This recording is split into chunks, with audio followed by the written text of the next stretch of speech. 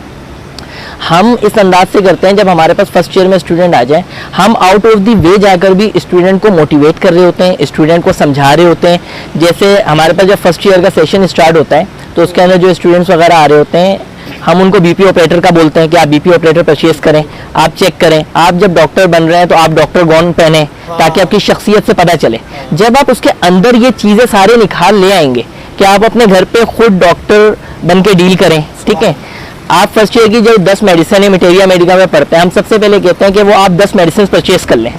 ठीक है, किसी भी फार्मा की 10 पोटेंशियल परचेज कर लें, फिर आप वो टीचर से गाइडलाइन लें। आपके पास जब वो 10 मेडिसिन घर में मौजूद होंगी और आपको, हालांकि थर्ड ईयर में पैथोलॉजी हमारी, लेकिन फर्स्ट ईयर में भी किसी की वालदा का इशू है या किसी के कोई भी मामला है, वो पैथोलॉजिकल लैब की इन्वेस्टिगेशंस वगैरह हमारे पास लेके आते हैं, तो हम उनको बताते हैं, हम उनको गाइड करते हैं, ताकि वो भी खानदान में, दोस्तों में, अहबाब में इम्बैलेंस फील ना करें। उनको पता होना चाहिए कि भाई हम पढ़ रहे हैं, और उनको उससे लगाव भी होगा, लगन भी पैदा होगी। उनको ये होगा कि भाई हमारे उस्ताद हैं, हम उनसे पूछेंगे, वो हमें हर चीज़ बताएंगे। तो बहुत सारी जगहों पे हमें आउट ऑफ द वे जाके बताना पड़ता है। फर्स्ट ईयर में हम उनको बता रहे थे थर्मामीटर आप लें, आपको पता होना चाहिए बॉडी का क्या टेम्परेचर है, इससे ज़्यादा होगा तो क्या है, कम से कम आप बेसिक चीज़ें तो देखें ना। आपको पता होनी चाहिए कि शुगर कितनी है, नॉर्मल शुगर कितनी है, हाइपोग्लिसीमिया क्या आएगा, हाइपरग्लिसीमिया क्या आएगा।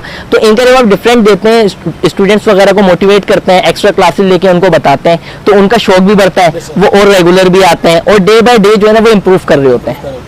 ठीक है, बहुत ही अच्छी बात बताई आपने कि जो आपका सिलेबस है उसमें जो जो आपकी बुक्स हैं वो हमारे NCS ने बहुत ही सोच समझ के बनाया उसको। बिल्कुल। और आपने से बताया कि सारी चीज़ें पढ़ना ज़रूरी है। बिल्कुल। एक आपने इजाफी बात बहुत अहम बताई कि सिर्फ उसको पढ़ना नहीं है, उसको अप्लाई करना है। सिर्फ आपने पढ़ लिया ब्लड प्रेशर और इसके कॉजेज ये, लेकिन आपको चेक ही करना नहीं आता ब्लड प्रेशर तो कहाँ से। तो आपने बहुत अच्छी बात बताई कि जैसे ही आप मेडिकल कॉलेज में एंटर हुए, आपको फील करना शुरू कर देना कि मैं डॉक्टर हूँ। आप वो गाउन पहने, आप ब्लड प्रेशर के अपैरेटस जो अपैरेटस हैं आपके सिलेबस में सारी चीज़ें वो लाएँ, ताकि आपको फील होना शुरू हो, आपको सारी चीज़ें शुरू हो।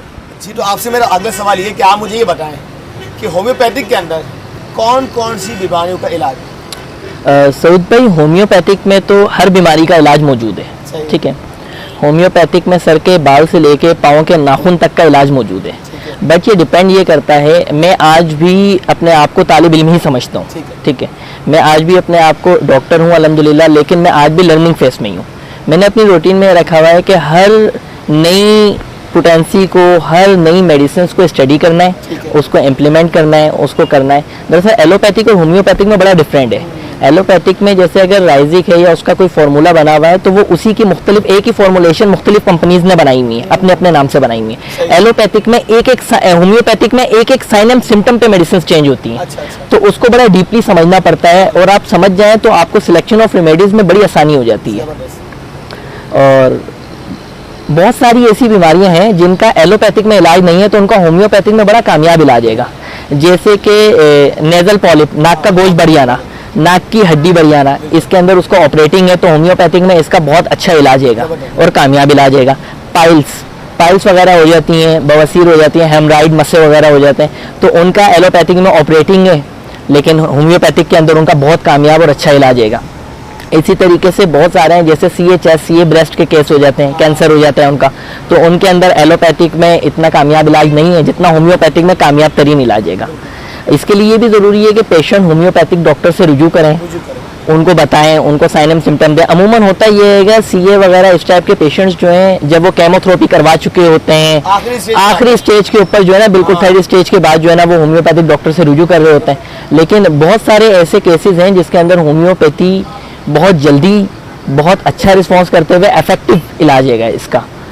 जिस तरीके से गैंग्रीन हो जाते हैं, गैंग्रीन वगैरह का बहुत कामयाब इलाज है होम्योपैथिक में। डायबिटिक फुट पेशेंट्स वगैरह हैंगे उनका, लेकिन बहुत सारे डॉक्टर्स इन केसेस को लेते हुए डरते भी है, कतराते भी हैं। लेकिन अल्हम्दुलिल्लाह हमारे बहुत सीनियर डॉक्टर्स हैं, बहुत अच्छे डॉक्टर्स हैं, तो उनकी वजह से बहुत अच्छी रहनुमाई हासिल हो जाती है और बहुत कामयाब तरीन तरीका इलाज है। बहुत अच्छी तरह आपने बताया, और मैं अक्सर अपने नाज़रीन को बताता हूँ कि आप होम्योपैथिक के पास सबसे एंड में आ जाए। हमारी सोच क्या होती है, हम ये देखते हैं कि जब सबके पास हम चले गए और सब डॉक्टरों ने, हकीमों ने बोल दिया अब कोई इलाज नहीं है, फिर हम जाते हैं होम्योपैथिक के पास और फिर बोलते हैं कि भाई अब इसका आप जो है वो इलाज करें। और फिर भी जब होम्योपैथ इलाज करना शुरू होता है, आप जब बीमारी को इतना बढ़ा के लाएँ, फिर आप बोलते हैं कि ये बहुत स्लो इलाज है, तो ऐसा तो नहीं है। आप होम्योपैथिक को आजमाएँ और जैसे ही आपको कोई भी बीमारी हो उसी वक्त आप जाएं, तो आप देखें कि कितना जल्दी जो है होम्योपैथिक में हर बीमारी का इलाज। सऊद भाई, आपकी इस बात के हवाले से मैं ये जवाब देना चाहूँगा कि दरअसल दो फॉर्म्स हो जाती हैं, एक होती है एक्यूट फॉर्म, एक होती है क्रॉनिक फॉर्म। एक्यूट फॉर्म का मकसद ये है कि अचानक बीमारी हुई, और क्रॉनिक का मतलब ये है कि वो अरसे दराज से चल रही है, आपके जिस्म में पल रही है, ठीक है। तो एक्यूट फॉर्म में बहुत अच्छा इलाज है, एक्यूट फॉर्म में रिजल्ट भी फास्ट है ना। अगर एक्यूट फॉर्म में पेशेंट आपके पास आ जाता है, उसको अचानक बीमारी हुई, तो वो एक्यूट में ठीक भी हो जाता है। और अगर यही क्रॉनिक पेशेंट में आते हैं तो उसको थोड़ा टाइम लगता है, डे बाय डे लगता है। लेकिन आप अगर उसको एलोपैथिक से भी कंपेयर करें तो दोनों आते बराबर ही है। अगर आपके पास पेशेंट आ रहा है मलेरिया या टाइफाइड के अंदर, तो वो भी 14 डेज तक तो मेडिसिन खिलाएंगे, कम से कम एंटीबायोटिक्स देंगे, बाकी देंगे, तो कम से कम 14 दिन तो हमें भी लगेंगे। तो ऐसा भी है कि एक्यूट फॉर्म में जब पेशेंट आ जाते हैं तो बहुत जल्दी क्योर होते हैं, बल्कि मैं समझता हूँ कि उससे पहले क्योर हो जाते हैं। बिल्कुल ऐसा ही है। बहुत अच्छे अंदाज से आपने सवाल का जवाब दिया। अच्छा, इन द लास्ट आप आखिरी मैसेज क्या देना चाहेंगे हमारे नाज़रीन? मैं यही मैसेज देना चाहूँगा कि होम्योपैथिक तरीके इलाज WHO के मुताबिक पूरी दुनिया में दूसरा बड़ा तरीका इलाज है, इसको अपनाएं, ठीक है। और इसके अंदर बहुत सारी इंप्रूवमेंट है, जिन चीज़ों का एलोपैथिक में इलाज नहीं है उन बीमारियों का भी होम्योपैथिक में बहुत अच्छा इलाज है। बस ये डिपेंड करता है, कुछ पेशेंट ऐसे होते हैं जो साइकोलॉजिकल इसको एक्सेप्ट नहीं कर पाते। ये एक बहुत बड़ा जो है ना सवालिया निशान बन जाता है, क्योंकि जिस चीज़ पे अकीदा नहीं होगा फिर उससे शिफा कैसे मिलेगी। सबसे मेन चीज़ है आपके अकीदे की, अगर आपका अकीदा मजबूत है तो आपको शिफा मिलेगी। शिफा देने वाली ज़ात अल्लाह की है, बस ये हम तो वसीला बनते हैं। बस आपका बहुत बहुत शुक्रिया एक बार फिर कि आप साइड पे आए। नाज़रीन, आप रखिएगा अपना बहुत सारा ख्याल, आपसे होगी मुलाकात कल इंशाअल्लाह। अल्लाह।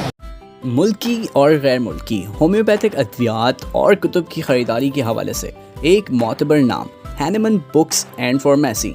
अब आपकी सहूलत के लिए अद्वियात की होम डिलीवरी का भी इंतज़ाम है, तो रब्ता करें 0321 8970 नज़द matric board office north Nazimabad. Hahnemann books and pharmacy, मयार और ख़िदमत की आला रिवायत, ज़ेरी निगरानी होम्योपैथिक डॉक्टर मोहम्मद तैयब।